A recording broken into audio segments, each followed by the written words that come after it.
Last year, we saw the SEC dominated by two teams, Alabama and Georgia. Those two teams were 1 and 2 in the conference and played each other in the national championship. In fact, one of those two teams has been in the SEC championship each of the last 8 years.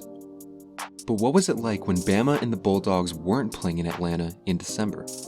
Well, I'll tell you right now. 2013 was one for the record books. I'm Kevin Redfield from the Dropout Sports, and let's get right into it. Hey, wait, hold up. Before we get right into it, I just gotta ask y'all to like the video and sub to the channel. Alright, bring back the music, and let's get right into it. Let's go. The 2013 FBS season had a lot of headlines coming into it, most of which came from the SEC.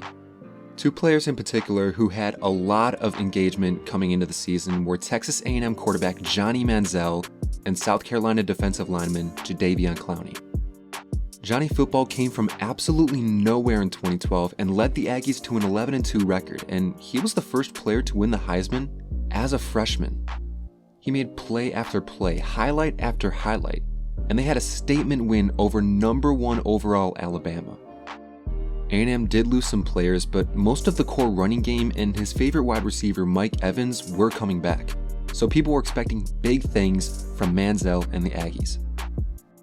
Clowney came from the OG USC, shoutout Gamecock Nation, as the #1 overall prospect in 2011 and quickly established himself as a big name.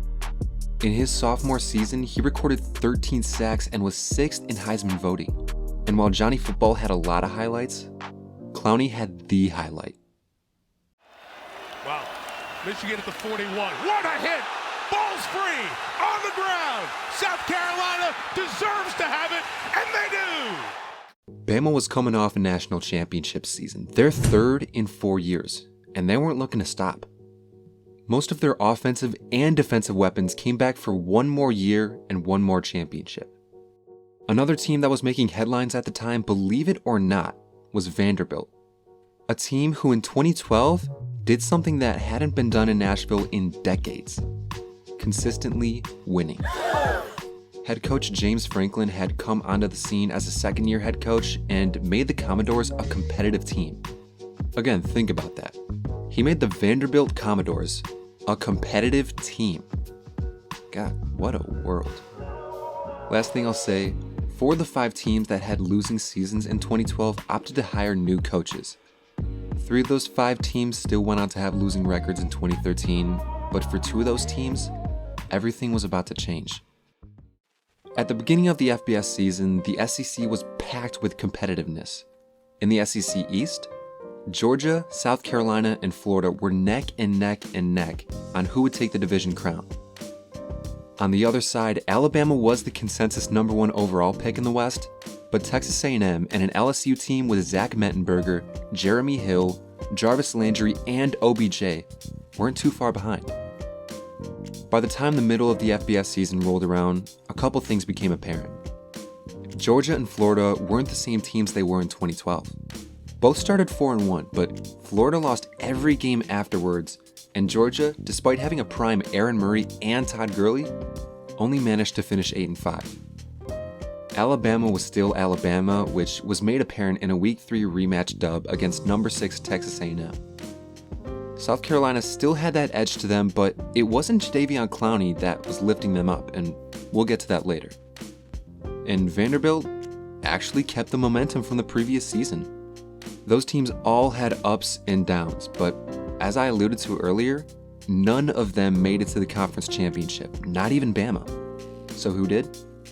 Enter Auburn and Missouri. The Missouri Tigers were the only SEC team with a losing record in 2012 that didn't hire a new head coach. Instead, they chose to stick with their guy, Gary Pinkel, and it paid dividends. Between third-year starter James Franklin, running back Henry Jose, and star wide receiver tandem Dorian Green-Beckham and LaDainian Washington, the Tigers had an offensive attack that was balanced and was a force to be reckoned with. Even when Franklin went down and backup Matty Mock came in the middle of a crucial game against #7 Georgia, Mizzou did not miss a beat. Also, I would be remiss if I were to not mention the star-studded defense led by future NFL players E.J. Gaines, Marcus Golden, and SEC Co-Defensive Player of the Year, Michael Sam. By the time Franklin came back and their season ended, their only loss was against South Carolina. Thanks to their 7-1 conference record, their ticket to the SEC championship was firmly punched.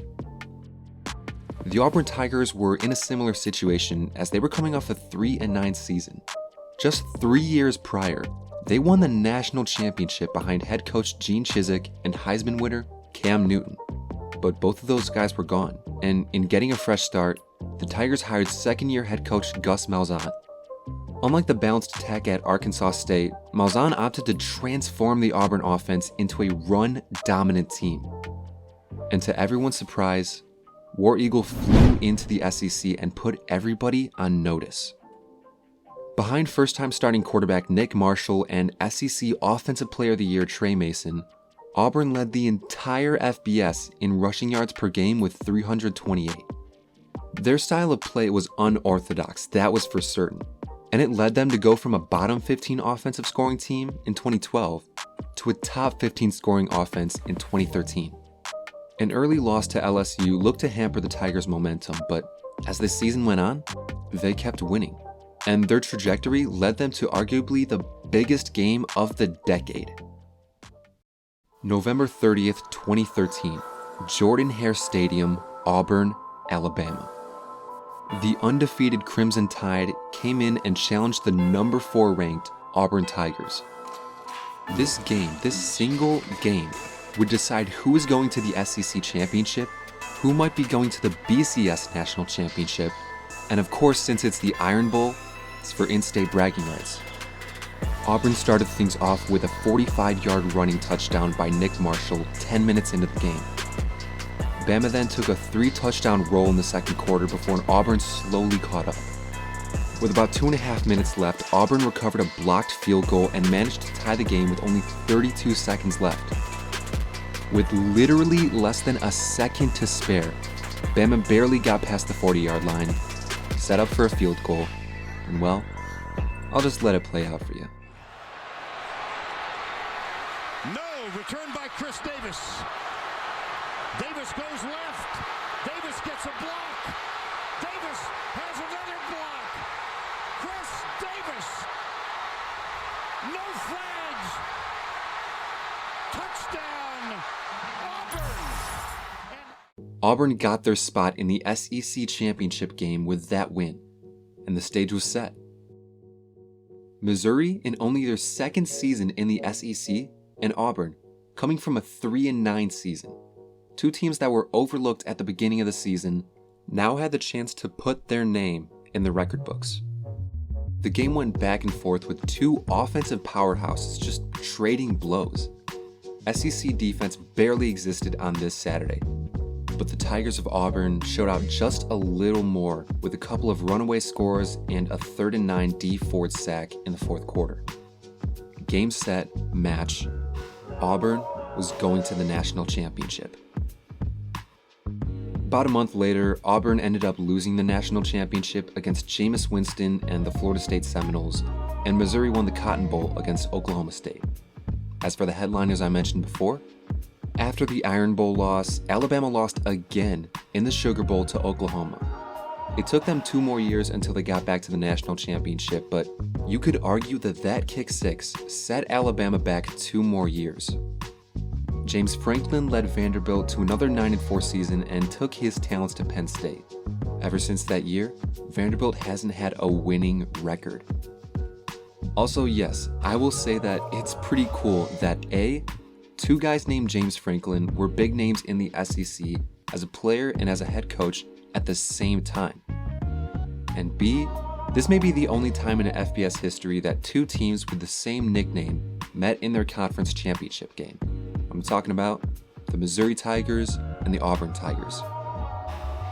On to our 2 players. Johnny Manziel played well for the Aggies, but with Sumlin & Co. focusing more on the passing game and the team taking a step back to 9-2, Johnny Football was only able to place 5th in the Heisman voting. The Cleveland Browns drafted him in the 1st overall, but after some off-the-field issues, he is now playing as one of the big names in the fan-controlled football league. As for Jadeveon Clowney, his junior season was marred by minor injuries and controversies surrounding his efforts. He recorded career lows in sacks and tackles for a loss while also sitting out select games due to those injuries mentioned earlier. His talent was still apparent though, and with South Carolina finding their offensive stride in 2013, they didn't exactly need Clowney's talents as much as they did in 2012. Clowney was selected first overall in the NFL draft by the Houston Texans, and he had a good stretch with them, but as of now, he's been on 3 teams in the past 3 years and is currently a free agent. 9 years ago, the SEC was a different landscape from what we see now, but we might be seeing some deja vu. Let me explain. In 2012, the SEC championship had Alabama and Georgia in it, with Bama winning, which happened in 2021. An SEC East defensive lineman went number 1 overall in the draft in both years, and just like in 2012, exactly 5 teams went below 500. And can you guess at least 2 of those teams? Yep, Missouri and Auburn. I'm not saying we're going to see the same kind of drama we saw in 2013, but don't be surprised if we get one of those memorable SEC seasons where teams come from nowhere, coaches make their names known out there, and highlights stick in our memories. Thank y'all for watching. Just a bunch of dropouts.